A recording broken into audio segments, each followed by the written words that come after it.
Hello everyone and welcome to my Bachelor Nation official channel. I hope everyone is having a wonderful day. Before we begin, please hit the subscribe button and gives this video a thumbs up. Bachelor Nation fans hope to see Recchia return for season 10 of Bachelor in Paradise.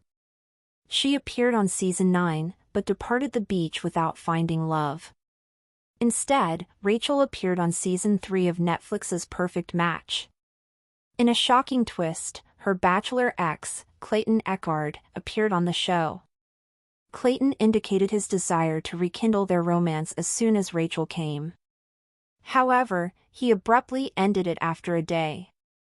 On an episode of Nick Viall's podcast, Clayton hinted to a deal-breaker but refused to reveal what it was. Recchia exposes Clayton, blows him up with the truth. Recchia was distraught when Clayton sent her and Gabby home during season 26 of The Bachelor to pursue Susie Evans. But she gave Clayton another shot on Perfect Match. It did not end nicely. He told his side of the tale, and now she's ready to offer hers. It was granted access to an upcoming episode of the What's the Reality podcast, which has Rachel as a guest. Rachel criticized Clayton for being ambiguous on Nick Viall's podcast. She claimed it fueled even more conjecture. Now people think I'm doing weird stuff behind closed doors or whatever, Rachel told me. Rachel went on to say, he wants someone who lives an active lifestyle, goes to the gym, and lifts weights, which is not me. It'll never be me. I enjoy traveling, shopping, and sitting at the bar. I go for a hot girl walk. She suspected that he was evasive about the genuine reason because he did not want to appear to be body-shaming her. She questioned whether she would have made it to the final 3 on The Bachelor if they had mentioned her gym routine on the ABC show. Susie Evans continues to live rent-free in the thoughts of Bachelor Nation guys. After one quick date on season 10 of Bachelor in Paradise, Jeremy Simon is still smitten with Susie, despite presenting a rose to Bailey Brown instead. Recchia had learned a long time ago that Bachelor Nation never really let you go. You could try to move on, try to build a normal life, try to reinvent yourself outside the bubble of reality TV, but the headlines, the fan theories, and the constant "where are they now?" posts always found their way back to your phone screen. She thought that after leaving Bachelor in Paradise season 9 without a rose, she could finally fade from the chaos for a while. But Netflix had other plans. When Perfect Match casting reached out for season 3, she hesitated. The format was messy, the contestants even messier, and the public opinion of her dating history was already complicated. But she also knew the power of a redemption arc, the opportunity to show that she was more than just the girl Clayton dumped for Susie. She could be the one who walked away from the beach on her own terms, then stepped onto a new platform and finally found something real. The first week on Perfect Match felt surprisingly hopeful. She clicked with a few people, was enjoying the tropical backdrop, and had even found herself in the middle of some fun challenges that made for great TV without being too soul-crushing.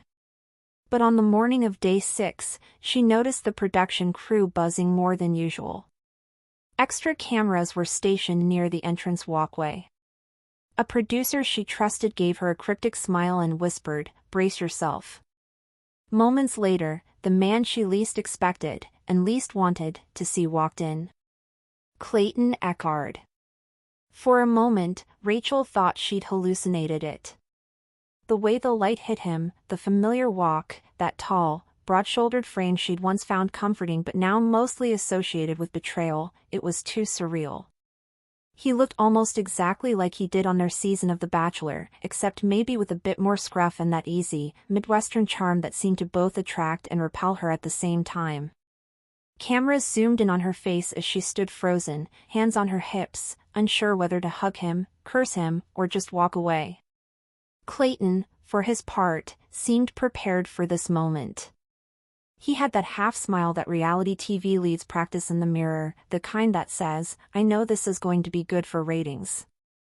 He greeted her warmly, telling her she looked exactly the same and even more beautiful than he remembered. Rachel forced a polite smile but internally was screaming. The last time they had spoken face-to-face was after the final rose taping, when she'd made it crystal clear she wanted nothing to do with him. But Perfect Match wasn't just about chance encounters. Clayton wasn't here to be polite. Within hours, he was pulling her aside for deep conversations, talking about how much he'd grown since their season, and hinting that he regretted how things ended. The cynical part of Rachel wondered if he just wanted screen time, but another part, the one that had once been head over heels for him, was curious whether his words had any truth. Against her better judgment, she agreed to give him a shot. For one day, it almost felt like they could rewrite history. They laughed over inside jokes from their bachelor days, reminisced about group dates gone wrong, and even shared a private dinner set up by production. The crew loved it. The fans watching teasers would love it. Rachel, well, she wasn't sure. But she was willing to see where it went. Then, without warning, Clayton ended it. The very next morning. It was abrupt, no long speech, no careful phrasing. Just a matter of fact, I don't think this is going to work. When Rachel asked why, he danced around the answer, citing vague differences and wanting to be honest before it went further. It was humiliating. The whiplash from hope to rejection hit her harder than she wanted to admit. And when he later went on Nick Viall's podcast, hinting at a deal-breaker but refusing to say what it was, she knew she was back in the familiar nightmare of Bachelor Nation speculation. The public filled in the blanks with wild guesses. Some accused Rachel of having a bad attitude. Others thought it was about her lifestyle. A few cruel corners of the internet suggested even worse. That was the problem with Clayton's half-truths, they left space for people to imagine the worst. Rachel had stayed silent, until now. On the upcoming episode of the What's the Reality podcast, she finally decided to tell her side. The producers gave it exclusive early access to the conversation, and her voice, steady but edged with frustration, carried through every word.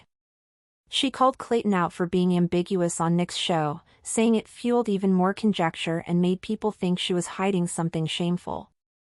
Now people think I'm doing weird stuff behind closed doors or whatever, she said, her tone equal parts exasperated and hurt. Then came the reveal. He wants someone who lives an active lifestyle, goes to the gym, and lifts weights, which is not me, Rachel admitted. It'll never be me. I enjoy traveling, shopping, and sitting at the bar. I go for a hot girl walk. That's my exercise. She laughed slightly at the end, but there was no mistaking the sting. She suspected Clayton didn't want to say it publicly because it could be perceived as body shaming. Thanks for watching. If you likes this video, do not forget to subscribe to my channel and do not miss any update.